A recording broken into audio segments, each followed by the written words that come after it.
Кез келген іскерлік ас немесе салтанатты мерекелерде қонақтарға түрлі сусындар ұсынылады. Бірақ олар сан алуан ыдысқа құйылатындықтан оны шатастырып алу әбден мүмкін. Армысыздар, эфирде этикет бағдарламасы. Бүгін біз бокал таңдау және сусындардан дәм тату жайлы баяндаймыз. Қызғалдақ, фужер, аяғы бар бокалдар. Мамандар сусын құятын түрлі пішіндегі ыдыстарды ойлап тапты. Оның себебі де жоқ емес. Өйткені әрбір ыдыс сусынның оттегімен қанығуына әсер етеді. Бойлаған бокалды пайдаланбаған жөн. Олар сусынның түсін өзгертіп көрсетеді. Тым-тығыз хрустальды да қолданбаңыз. Бокал для красного вина и белого вина в основном отличаются своим размером. Ақ және қызыл шарапқа арналған бокалдардың көлемі әртүрлі болады. Ақ шараптың температурасы 6-8 градусқа тең. Оған кішігірім бокал қажет. Ал қызыл шараптың температурасы 16-18 градустан аспаған жөн. Ол үлкен бокалға құйылады. Сонда сусынның дәмі жақсы сезіледі. Уловить всю ароматику, вкусовую гамму, тонинность. Дастархан үстіне рөмке немесе фужерді қоюдың өзіндік ережелері бұрыннан қалыптасқан. Оларды тік бір сызық немесе тәрелкенің алдында оң жағынан бастап жартылай шеңбер бойынша орналастыруға болады. Басында градусы жоғары сусындарға арналған кішкентай рөмкелер қойылады. Кейін бірнеше үлкен бокал тұрады. Оларға Мадера, Портвейн, Херес сынды жүзімнен әзірленген шараптар құйылады. Сол жағында минералды судың ыдысы тұрады. Одан кейін ақ және қызыл шарапқа арналған бокалдар, соңында шампанның ыдысы орналасады. Егер сізде бұлардың барлығы болмаса, онда шарапқа арналған мөлдір бокалдарды қойыңыз. Қызыл немесе ақ шарап, шампан құйылған бокалды аяғынан ұстаған жөн. Сонда сусыныңыз салқын болып қалады. Ал ыдыста қолдың ізі болмайды. Бокалдың түбінен тек сомелье әлде экскурсия өткізетін шарап қоймасының қожайыны ғана ұстай алады. Сусыннан ұрттамас бұрын мына ережелерді естен шығармаңыз. Егер қолыңызда қасық, айыр немесе пышақ болса, бокалды алуға болмайды. Шарапты бокал үстелдің үстінде тұрғанда құяды. Оны әдейі көтермеңіз.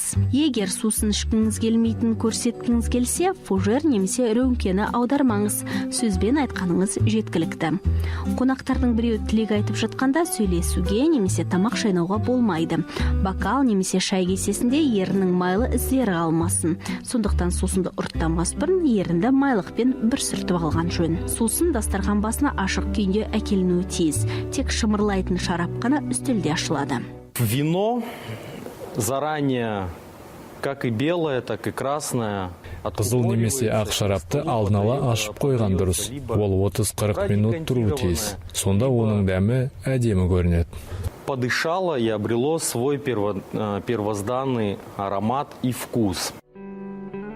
Іскерлік кездесу немесе салтанатты кеште бокалыңызға сусын құйылғаннан кейін қалған ыдысты алып тастауды сұраңыз.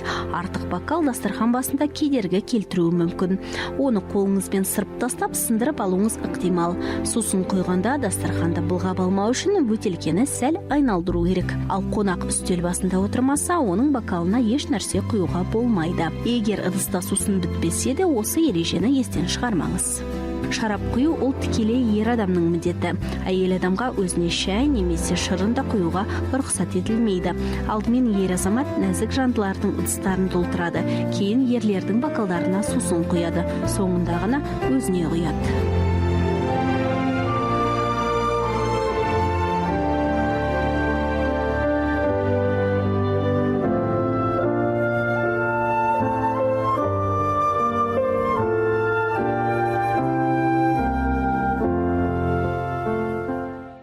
Кез келген бокалдың 3-2 бөлігін ғана толтыруға болады. Егер әйел адамға тілек айтылып жатса, дастархан басында барлық ер азаматтар орнынан тұруға міндетті.